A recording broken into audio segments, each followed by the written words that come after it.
Musik ini merupakan salah satu alat musik yang digunakan untuk menyampaikan ungkapan berupa keluh kesah yang dialami.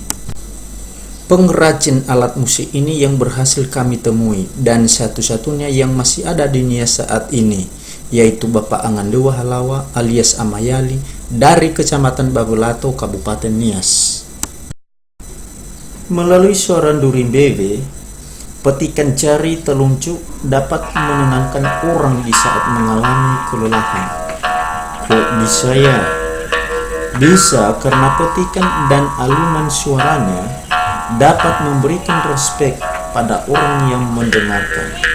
Maka, alat musik ini sangat cocok dimainkan di saat hening, seperti pada malam hari, hingga orang mampu mendengarkan dan menikmati suaranya dengan jelas.